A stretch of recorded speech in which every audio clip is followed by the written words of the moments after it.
አውማዬ ደግሜ ድምጽሽን ሰማለሁ ብዬ አላሰብኩም ነበር ከዛ ሰውዬ እጅ በህይወት ተርፋለሁ ብዬ አላሰብኩም ነበር ደሞ በቃ መሞት ነበር የመሰለኝ ምንም አላደረጉሽም አማዬ በጣም ደህና ነኝ በሰላም ወደ ቤት ተመልሻለሁ አባባዬ በቃ አማዬ ደውልልሻለሁ ቻው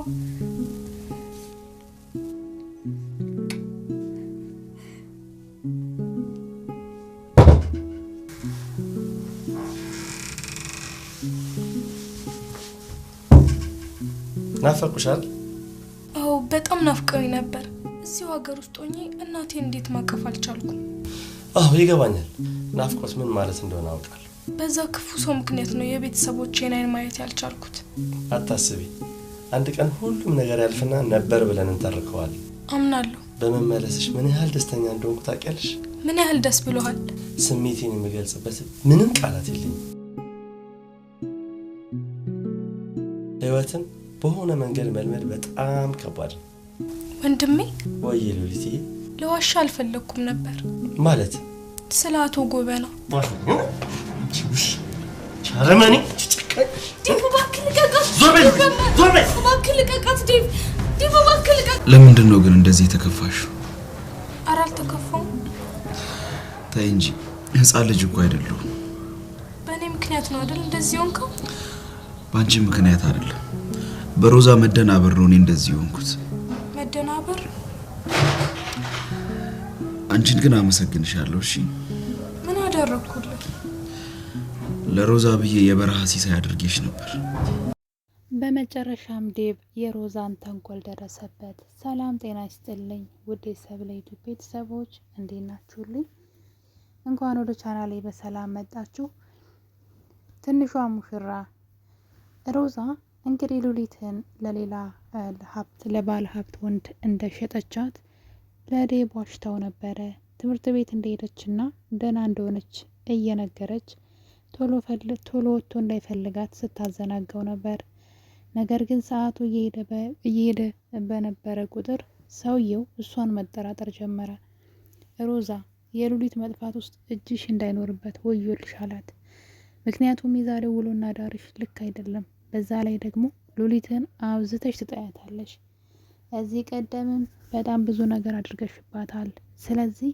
አሁን የመጥፋቷ ላይ እጅሽ ካለበት ዋጋ ተከፋያለሽ ይላታል እሷም እንግዲህ እንደለመደችው በማስመሰል እንዴት ይሄን አደርጋለሁ አላደረኩትም ብላ ጭራሽ እሷ በበላይ ታኮርፈውና አላናገረው ትል ነበረ በጣም እውነተኛና ትክክለኛ ሰው ነበር የምትመስለው እና በዚህ መሃል እያሉ ነበረ እንግዲህ ባንቴሮ ሉሊትን ይዟት ከአመለጠ በኋላ እየጠበቃት ነበረ ነገር ግን ሮዛ ደውላ እንደራደር ትለዋለች ሉሊትን ግደላት እኔ ደግሞ ዴቭን ፈትቸው በቅርብ ቀን ካንተ ጋር ሆናለሁ ትለዋለች እሱ ደግሞ የሮዛን ክፋት ስላወቀባት ሆን ብላ እሱን ወንጀለኛ አድርጋ ልታሳስረውና ህይወቷን በደስታ ልትኖር እንዳሰበች እንግዲህ በአንድ ድንጋይ ሁለት ወፍ እንደተባለው ማለት ነው ባንቴሮን እስር ቤት እስከ ዘላለሙ እስከ ህይወት ፍጻሜው እንዲቆይ ያደርገዋል እንግዲህ ሉሊትን ቢገላት ማለት ነው መቼም ቢሆን የሰው ነፍስ አጥፍቶ ከሷ ጋር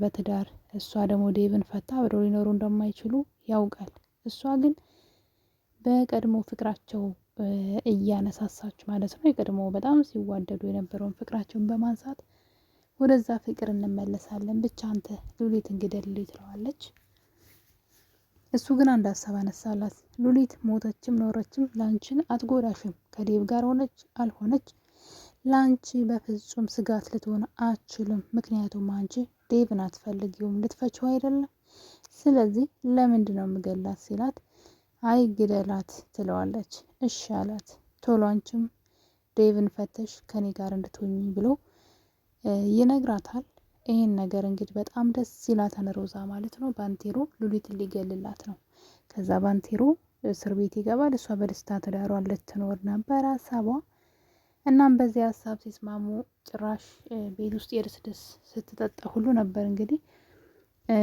ባለቤቷ ግራ ቢያጋባው ማለት ነው በመጨረሻ ግን በሚያሳዝን ሁኔታ ጧት ላይ ድንገት የቤታቸው በር ይንኳኳና ዴቭ በሩን ሲከፍተው ሉሊትን ይዟት መጥቶ ነበር ሮዛን ሊያዋርዳት ነበር ነገሩ። ነገር ግን ሉሊትን ይዟት እንደመጣ ሮዛ ከላይ ሆና ትመለከትና እየሮጠች ሂዳ በትልቅዬ አጠና ባንቴሮን ቅንጭላቱን ትመታዋለች።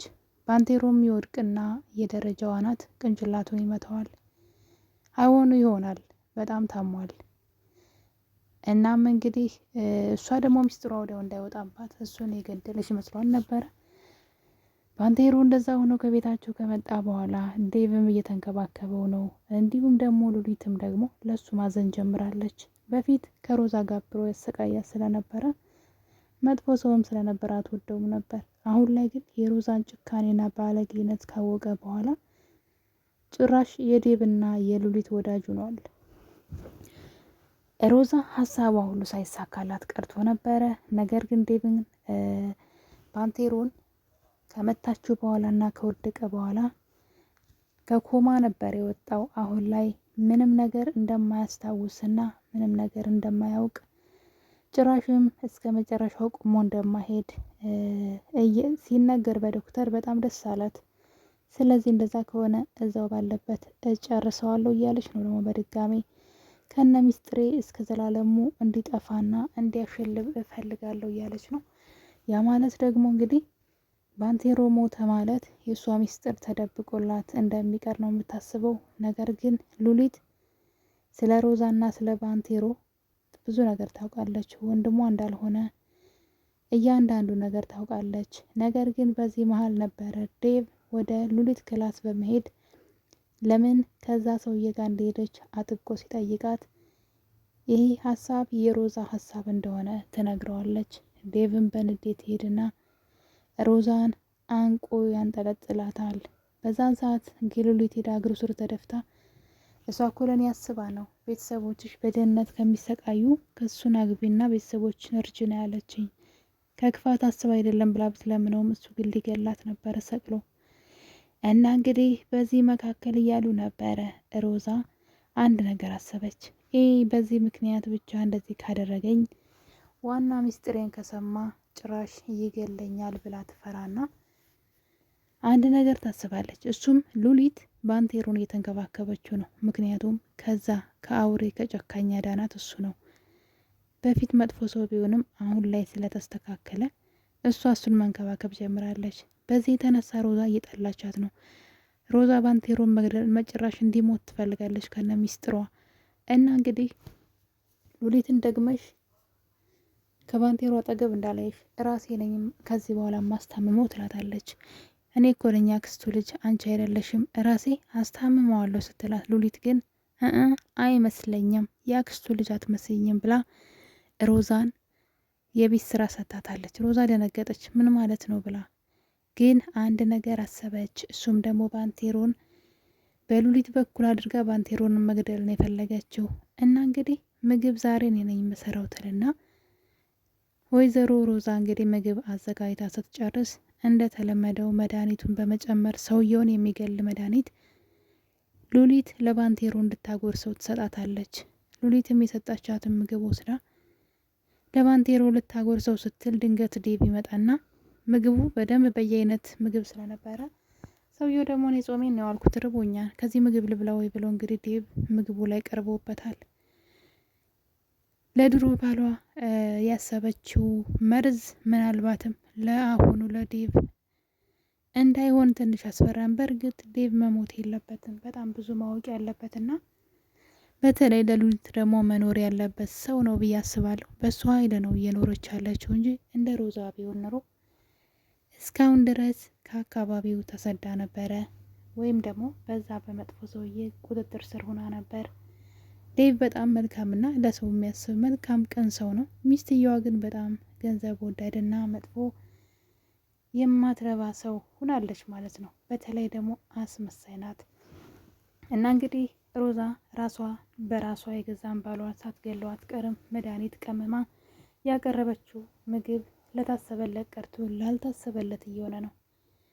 እና የኔ ውድ ቤተሰቦች ሉሊት ክፍል 17 ይህን ይመስል ነበረ። በክፍል 18 እስከምንገናኝ ድረስ ቸር ቆዩልኝ።